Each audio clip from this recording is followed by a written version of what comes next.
Hi there, Raphael. So you've written some more essays for us. Well done. Let's get right into your correction. The topic is history. Should it be from our own country or should it be international history? Let's see what you said. Experts throughout both the developing and developed world have debated whether tertiary education should focus strictly on national education or if it, because you said tertiary, so that's one thing, it instead should provide students with a significantly more open scenario, teaching also international history. Some believe that discriminating others' history will foster their own, with which personally I strongly disagree.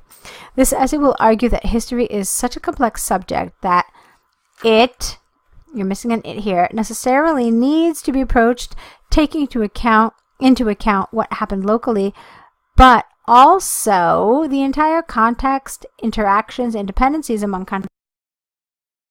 It's very nice. Okay. On the one hand, despite the magnificent source of knowledge that national history can be, it has been proven by experts that in the long run this strategy is defective. Numerous studies from the University of Stanford have shown that students under such circumstances are outperformed by their counterparts, with a plural, by overall 35% in social subjects, political matters, and economy. Furthermore, it must not be forgotten that although local history is priceless, more often than not, compatriots in the past not only have taken the best decisions,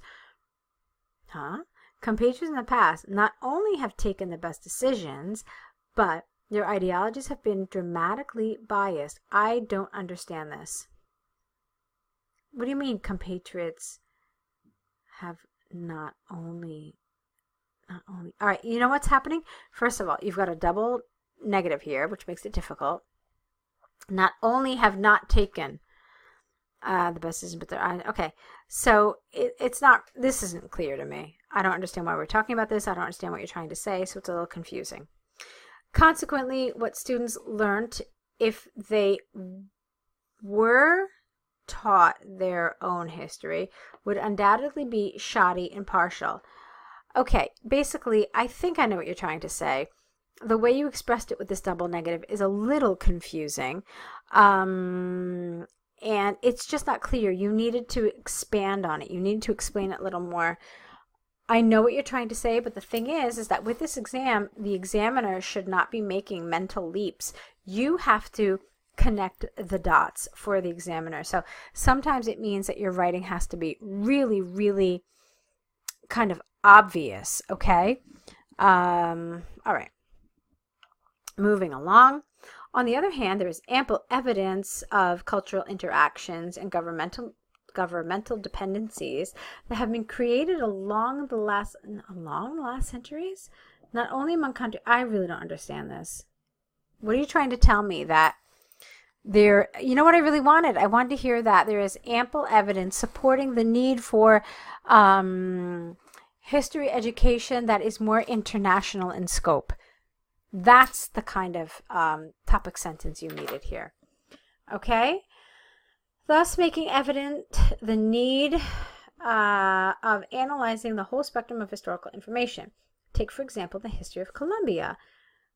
This needed a semicolon, actually. This country has around 208 years of existence.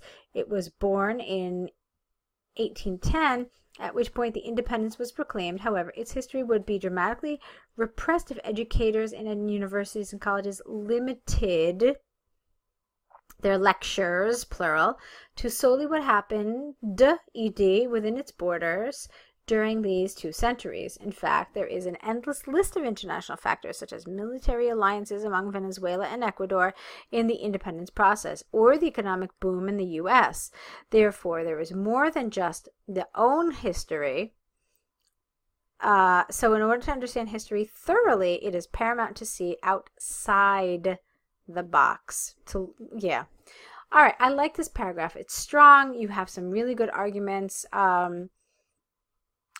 Yes, this paragraph gets a yes from me. This one, as I said, had some weaknesses. There were some weaknesses in the arguments. Okay, moving along.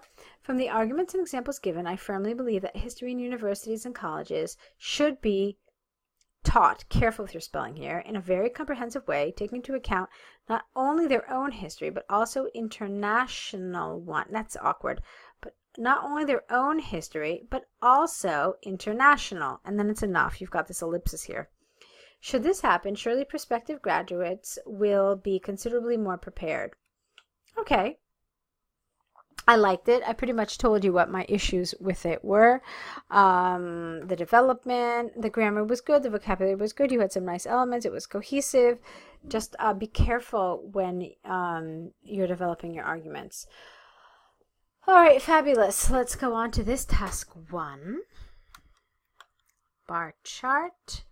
Chip sales. Great. Okay. The bar chart above displays the variation in sales of 2 specific processors. Do you mean producers? Not processors, producers. Intel and AMD. The data shown is given in thousands of sales and divided into the 12 months of 2017. What stands out is the irregularity in the number of sales for both brands along the year. What? Where, that's what I would have done here, where there were a few high peaks, careful with the spelling of the word peak, suddenly followed by dramatic, no S, falls, I would have said here. I think you mean the word plummet, but you wrote it wrong. And even if you did mean plummet, it's not the word you want. You should have just said by dramatic falls, and that would have been really fine. Okay, so firstly, Intel started leading the numbers with almost double those of AMD. You can't just write it like this. I have to say those. You need some sort of a pronoun to take the place of the word numbers. So this way you're saying double the numbers of AMD, but it's a much more cohesive and grammatically advanced way of doing that. Which were, why is it were here? Because it's the numbers, which were around 25,000. Intel continued increasing sales until April, at which point it reached the lowest point at around 30,000. From this point on, this brand maintained a high rate of sales with only 4 months above 70,000. Why only? Okay. And 3 months above 100,000. Please don't forget to write the word 1,000. The best sales of this brand were witnessed during the end of both semesters, and the best month was June, accounting for over 125,000. I love the way you grouped this like this. It was very nice where you said, where you took the ones that were similar, you gave them a range, and that was nice. You said these were between 70 and 100, and then this group was from 100 and up. So it was really it was a smart way of grouping lots of information here, so well done. Okay, AMD, on the other hand, despite its highest point in February, accounting for almost 125 sales, showed, you don't need this, its best numbers during the second half of the year, when 2 months were over 75,000 and 1 over 100,000. The first semester was particularly low, as there were 5 months under 50,000, one of which was July, accounting for apparently no sales at all. All right, now this for me is kind of strange. When I see one of these chronological charts, my reaction is that, you start from the beginning and then you go to the end. Now, you've already given me your overview where you told me about the peaks and so forth. So in describing what happened with AMD, I would have just started from the beginning. And it's okay to talk about that first semester and how everything was under 100,000. And in fact, in April, it was below even 50,000. And in July, it was, non-existent. Was it? No, in June, sorry. June, it was non-existent. And then it would have talked about the highest peak there. So starting off the description in February for me in the detail paragraph seems a little strange. It's the kind of thing that we usually see in the overview, that like, oh, the highest point was, whatever. But when you get to the details, it makes a little more sense to deal with it chronologically, I think. Okay, moving along. Overall, it can be said that Intel and AMD had a similar number of processors sold at the end of 2017. However, the distribution of quantities among the months was mostly divergent. All right, that's nice. It's a nice task one. I like the way you organized most of it. I obviously have already explained to you which areas that I think you needed to kind of approach differently.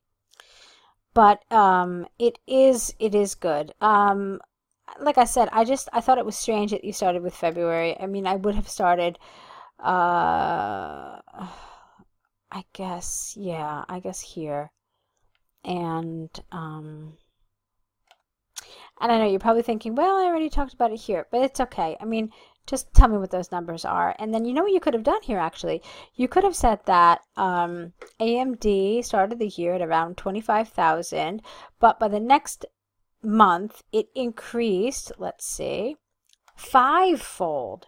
And that's really nice. That's some nice IELTS vocabulary because it did increase like 5 times. So you're basically missing an opportunity to write something like that by not mentioning what happened between January and February, because that's a pretty big deal.